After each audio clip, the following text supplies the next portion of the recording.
ముందు లెసన్ది ఈ విధంగా వాళ్ళు మంచినీటిని వచ్చేసి ఏర్పాటు చేసుకునేవాళ్ళు అనమాట. చూడండి ఈ విధంగా తయారు చేసుకునేవాళ్ళు అనమాట ఆ కాలంలో. సో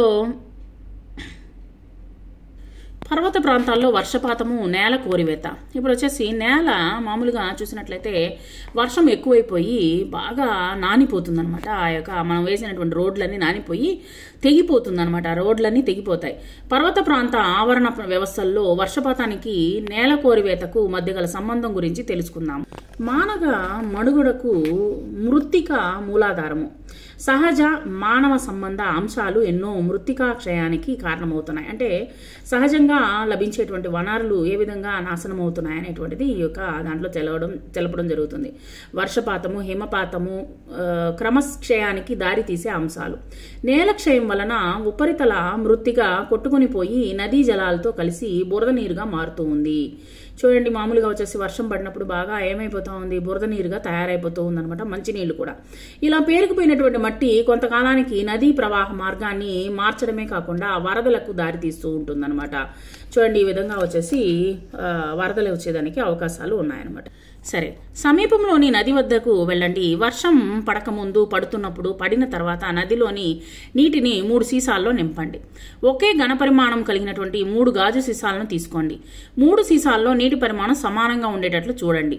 సీసాలను కదల్చకుండా వాటిలోని చిన్న చిన్న రేణువులు అడుగు భాగానికి చేరే వరకు కొంతకాలం ఉంచండి.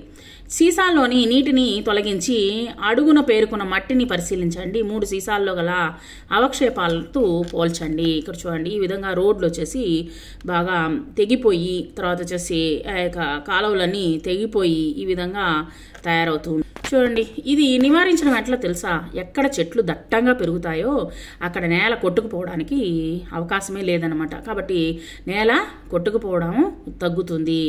కాబట్టి ఇక్కడ వచ్చేసి చెట్లు ఉన్నప్పుడు వాటి పరిసరాల్లో చిన్న చిన్న పొదలు, గడ్డి దుబ్బలు బాగా పెరుగుతాయన్నమాట. వాటి వేళ్ల మట్టి అణువులను బట్టి ఉంచుతాయన్నమాట. అందువల్ల గాలికి, వర్షానికి మట్టి కొట్టుకుపోదు.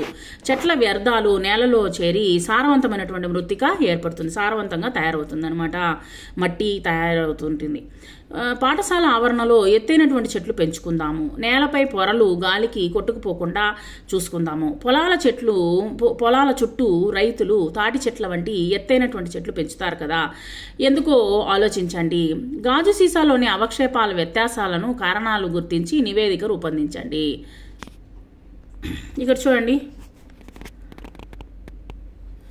మనము పోడు వ్యవసాయము, బీడు భూముల సాగు, ఇసుక ప్రాంతాలు మరియు ఎడారుల ద్వారా భారతదేశంలో సుమారు 130 మిలియన్ హెక్టార్ల భూమి వృత్తిక క్షయానికి గురవుతూ ఉంటుందన్నమాట. అంటే ఇక్కడ కొన్ని వ్యవసాయ భూములు ఉన్నాయి, బీడు భూములు ఉన్నాయి, తర్వాత ఇసుక ప్రాంతాలు ఉన్నాయి, తర్వాత ఎడారి ప్రాంతాలు ఉన్నాయన్నమాట. ఇవన్నీ ఎటువంటి ప్రయోజనం లేకుండా 45% భూశాతము వృత్తిక క్షయానికి గురవుతూ ఉంటాయన్నమాట. ఈ విధంగా మట్టి అనేటువంటిది పేరుకుపోయి గుంటలు గుంటలుగా పడిపోవడానికి అవకాశము ఉందన్నమాట.